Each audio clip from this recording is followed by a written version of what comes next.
My name is Melissa. Welcome to this 30-minute vinyasa class. I'm going to start today at the center of your mat, feet about a hip width apart. Interlace your hands together in front of you and inhale, pull up to the chest. Exhale, bend the knees, palms face forward, and inhale, reach up. Exhale, release the hands to the floor, bending the knees. Interlace at the bottom and pull to your chest. Exhale, turn it open. Inhale it up. And exhale, release. So feel free to move at your own speed, moving with breath. Exhale. Inhales lift you, and exhales you come down. Inhale. Exhale. Inhale. Exhale. So maybe you find a rhythm with this. And depending on your practice, if you really want to build a lot of heat, see if you can go a little bit faster, right? And maybe move a little bit deeper into your squat. Reach a little wider, right? Maybe two more.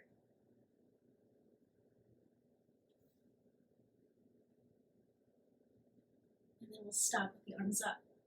Separate the hands, an inchworm reach. Find a little bit more space through your side body. When you're at the front of your mat, exhale, fold. Inhale, lengthen, chest forward, hands to the floor. We'll step back to a tabletop position. In your tabletop position, we'll set the hips back, round the back, come forward through a cat, and then find your cow, set it back. Around, inhale, cow, and then back to your heels. One more. Tail up, and then set it back. Lift your hips, downward dog. So we're going to try that same movement, but here from downward dog, looking for spinal waves. Lift your heels and ripple forward, coming towards plank. Bend your knees, your hips go back, and they slide up, downward dog. Keep the wave continuous if you can. And repeat as many as you can. Right? Maintain control. So if you're doing speed, that's okay, but just make sure that you're in control.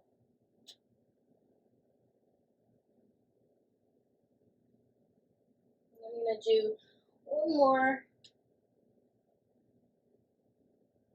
And then I'm going to stop in the forward rounded plank position.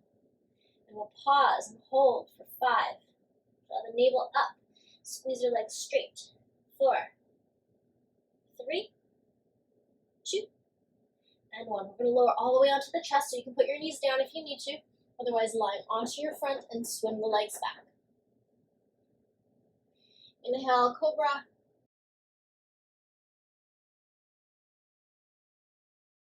Another cobra.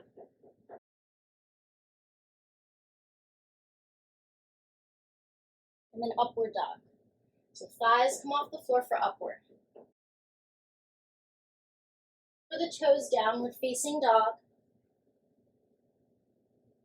And if you'd like to pedal the feet or shift around, then getting out all the movements that you feel you might need to. In this downward dog, we're going to look at the hands and keep our body in the downward dog shape. See if you can hug the right elbow towards the floor. So the right elbow comes down. It's placed as close as I can to being in line with the wrist. And then I'll straighten the right arm. I'm going to repeat with the left arm. So left arm hugs down to the ground and then comes back to straight. See if you can do both. So hug the elbows down. So now you're in dolphin. Send the chest back. You might need to walk your feet in or lift your heels a little bit higher. And then as you look forward, if you can, we'll try to straighten both arms at the same time. Let's see how that goes. All right, placing the knees down on the floor. Take a moment, take a break. If you need to roll out your wrists, you do. And we're going to do the action first from the knees, just so that we know where we're going, and then see if we can take this in downward facing dog. So the hands are on the floor. You're going to reach your hips back towards that active child's pose.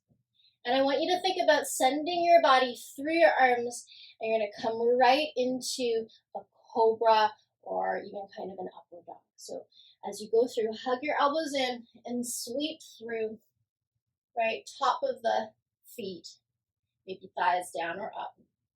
And then just send your hips back to child's pose, okay? So that's the action that we're doing. If you found that challenging, by all means, repeat on your knees. Otherwise, you can try it from downward facing dog. Again, you're going to look a little bit forward of your hands, look where you're going.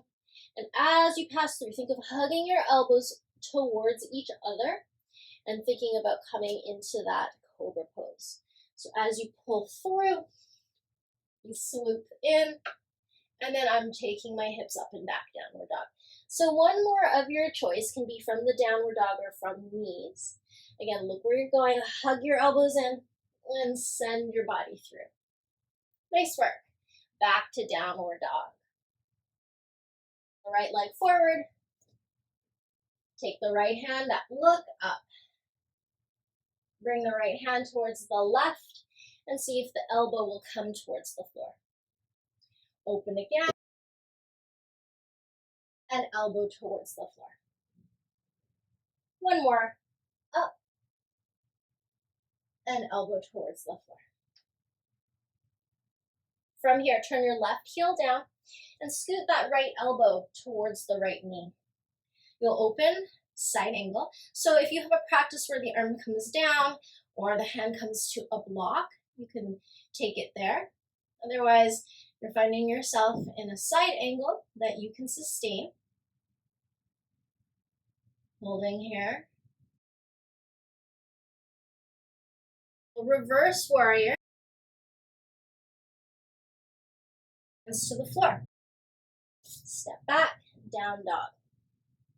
Now I'm going to give you the option here to come through in a regular flow, so that would be plank, low plank, upward dog, and down dog. Or if you want to try that little diver pass through that we did just now, you can try that. So you look forward between your hands. As you come through, send your chest through and lift the chest. Good, and send it back. Down dog. Right, you can always skip, you can always do a different modification of a flow that you like. Take your break if you need. I'm going to turn around so my working side is facing you. With the left foot, we'll step forward. Lift the left hand. Left elbow down towards the inner left ankle. You look a little bit right. Again, open and close.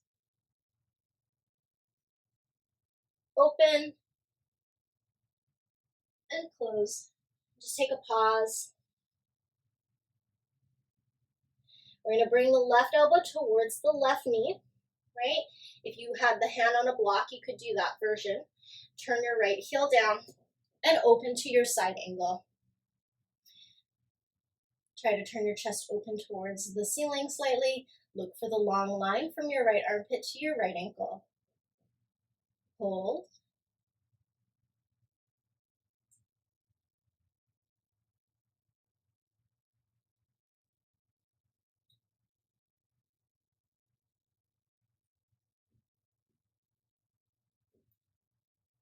Bringing the hand back down to the floor. We'll step back, downward dog. Again, your choice of how you'd like to flow. Could be knees down, it could be your regular plank, low plank, upward dog, downward dog. Or if we're working on that little bit of a swoop, that diver sequence, you're going to look through your hands. You're going to bring your elbows towards the floor as you lift the chest through. Send it back, downward dog. And taking a break if you need one.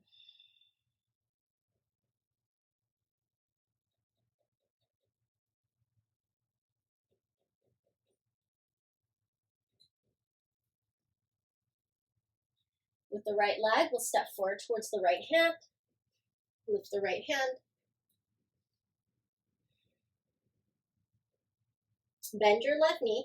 You can place it on the floor or you can float it, depending on how much challenge you want to take on, and come upright.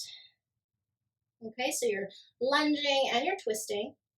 You're going to bring the hands to the heart and elbow either to the outside of the knee or hand to the outside of the knee to allow the body more space. So if you don't twist quite as deeply, right, or that just doesn't suit the shape of your body, you can be higher, otherwise elbow to knee. You might even lengthen the back leg. Totally optional on straightening the back leg. It could also be knee on the floor.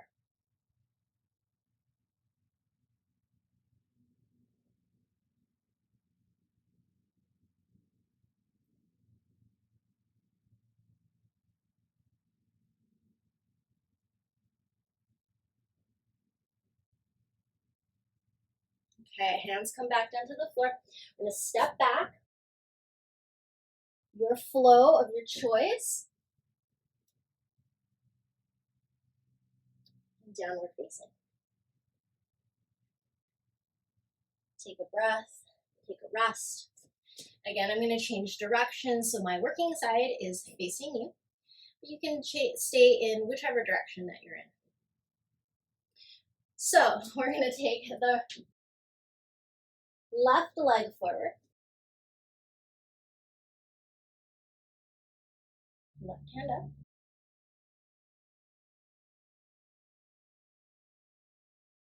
And as you come up, right, into your revolved lunge, we can bend the back knee. You can even place it on the floor, right? So if you feel pressure in the back leg, if you don't put it down, then put it down. Come up. And then we're going to find our twist. So again, if it was hand to the outside of the knee for you, that's where you'll be. If it was elbow to the outside of the knee, come to that one.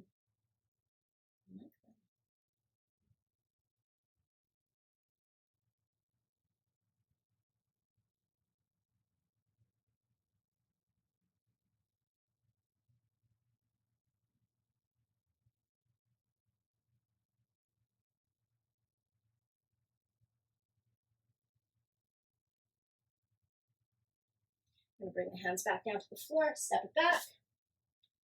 Your version of flow. And downward facing. And then here.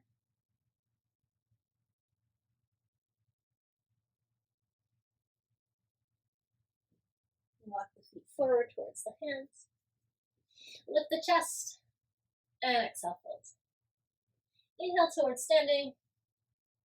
And exhale, hands down. We're going to take another little moment to take our breath flows to build heat. Again, feel free to take them really slowly if you're just working on the coordination or you're new. If you want to really work on building heat, you might take them faster. So don't feel you have to hold on to my pace.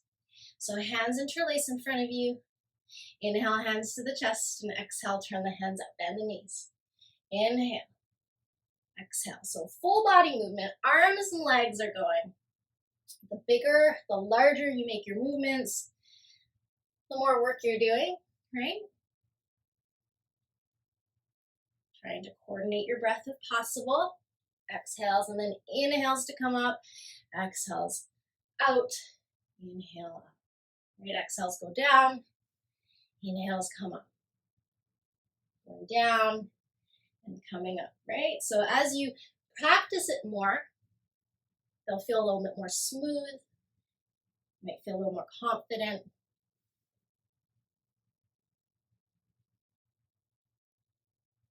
Do one more.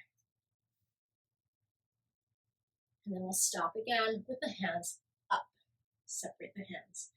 A little stretch through your side waist. And then exhale, forward fold. Inhale, go long. And hands to the mat. We'll step back. So into that diver push-up or your regular flow. Again, feel free to sub in your regular flow if the shoulders are eluding you. If you're doing the diver push-up, look forward between your hands. You're going to hug those elbows close together and swoop through. Downward facing. So it might seem like, oh, you're skipping the chaturanga, the low plank. That must be easier. It's definitely not the case. There is a fair bit of coordination, right, and shoulder strength that is required to sort of get there. We're going to take the right leg forward to the right hand and come into warrior two. So take a look at your feet before you come up, and then windmill arms up. So the right toes are pointing forward, left toes are turned slightly in. Nice deep lunge. Find your breath. Reverse it. Right hand is coming to the floor, forward of the right foot and outside of the right foot to find yourself in half moon. So as you take your balance, the weight is still largely in your right leg. Left hand up, and if you feel comfortable to take your gaze up to your hand, right, that's going to add a little bit more challenge. Right hand could certainly be on a block or piece of furniture. That elevation can make it feel a little more accessible. So as we come out, you're going to look back on the floor. You're going to step way back to that warrior two. So deep knee bend, and you go back, and we reverse. Good stuff. Hands to the floor, downward facing dog. In your downward facing dog, you can do your regular float or your diver push-up. So as you look through the hands, send your body through, and downward facing. Okay, we're going to do the same on the other side. Left foot steps, and we take our warrior two. So again, look at your feet before you come up. Your right toes are turned out quite a bit. Left toes remain pointing forward. And then right arm back, left arm forward. Warrior two. So in our warrior two, our torso is upright, the arms are wide. You feel really solid, strong, like a warrior. We'll reverse, arc it back, and then use that length to bring it forward. Left hand's going to be on the floor or on a block, forward and to the left of your left foot as the right leg glides up. We look up, if comfortable, try to straighten and lengthen through the right leg. So I feel like for a lot of us that are having trouble with half moon, sometimes it's putting too much weight in the hand and not enough in the leg, the supporting leg, that is. When you find that you can really rely on the left leg and have it support you, even if that means the hand is higher, it really does help with the balance. Step it way back, warrior two, reverse, hands to the floor. Okay, so now we flow, diver push-up, or your version of flow, right? Not all of us are going to enjoy that diver push-up, but it can be a nice variation. And you find yourself in downward dog, perhaps resting, perhaps in child's pose or tabletop as needed.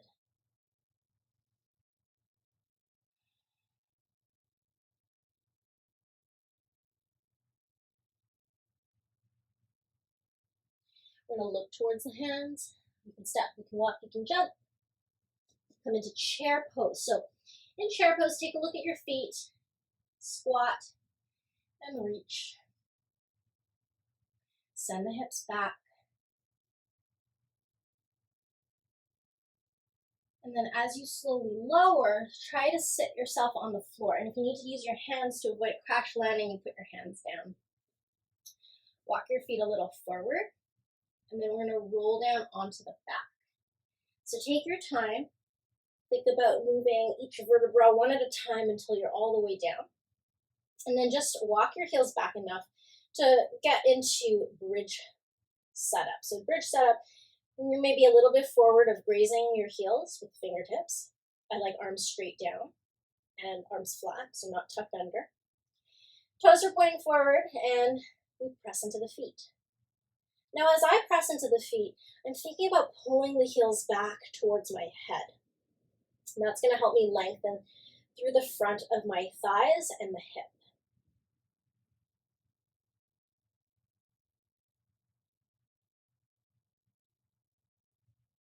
And you can feel that effort of the pull of the heels to really open up the front, and then we'll come down. So your option is to do another 2 bridges, just like that. Or if you have a practice of wheel, you can always go there. Otherwise, I'm going to give you another option, which is going to open up the same area of the body, but one at a time, one leg at a time on each side. So we'll see how it goes. Depends on how you feel through your body. So I'm going to sit a little to the right so I can fold my left leg back. And ideally, my toes point straight back. I know this isn't necessarily an option for everyone, so if you need to, you can sit on a block just to get yourself in. We're not going to be in the seated position long, so it's really just to set up. Right foot is going to be on the floor ahead of my left knee and hip width apart. Hands come to the floor, a little bit behind. I like fingers turned out, but you could do fingers turned forward. And just like bridge, I'm going to pull the right heel back to step into that foot and send the hips forward. Okay, so it helps me open up a bit more through the chest, and the intensity through the front of my left side, hip and thigh, is stretched a little bit longer than when I am in bridge. But if you prefer bridge or you feel more secure there, by all means go to the bridge. Now we're going to lower the hip. If you're in bridge, stay in bridge. And we're going to lift up if you're doing this one leg. We'll call it frog hip lift. Frog is the pose where you'd have maybe the leg pulled back in a back bend. It's also much like a half hero pose. And we'll do one more. If you're doing the one leg position, if you are in bridge, consider coming down if you're not already down. Now to come out, the nice easy way is to lean to your right so you can just kick the left leg out and set up for your other side. If you're on your back for bridge, you're going to do another bridge for that side. So if I set up one side, I lean to my left, fold the right leg back. Step the left foot onto the floor, hip width away from the right knee and forward of the right knee. Hands are on the mat, beside me, behind me.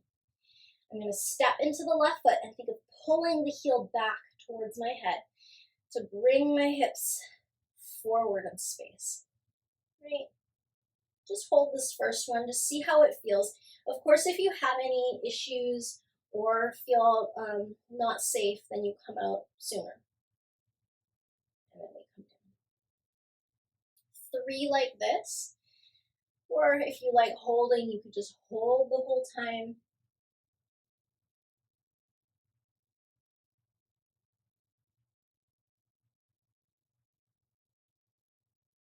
Another alternative could be camel pose, if you're familiar with camel pose.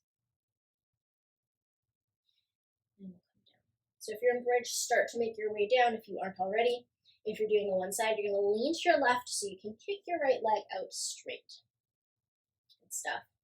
Now if you're on your back from bridge, you're going to stay there. If you were upright, you're going to roll back down so we're all in the same position. To take our twist, we're going to lie on our left side hip, left body, and stack the knees and stack the hips. Bring the hands one on top of the other, and we'll open and close. Give me 3.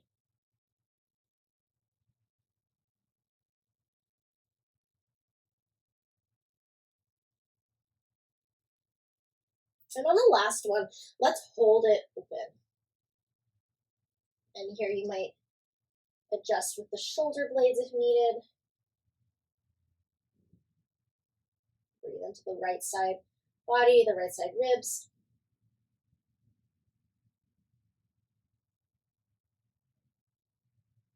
And then close the hand. So we're going to repeat the same on the other side. So go ahead, lie on your right hip. Stack the knees, stack the hips, stack the hands. We open and close. We'll do 3.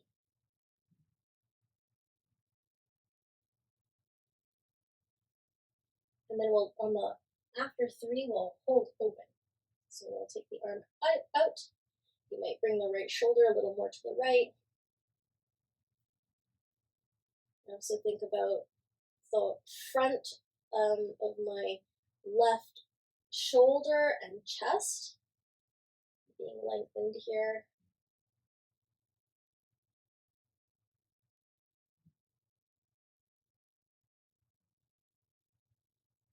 And then we'll close the hands and come onto the back. So taking a bit of a rest here. If you know that you're uncomfortable to be lying flat on your back, you can have feet a little wide and knees knocked together. Constructive rest keeps a little bit more of a natural curve in your spine. If you'd rather be sitting up in meditation for a moment, that could be a nice change too. Hands come down, soften the face. Imagine any tension in your body is dissolving and melting down into the mat and then into the floor.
If you have the time to stay in your final rest for another 3 or 4 minutes, that would be ideal.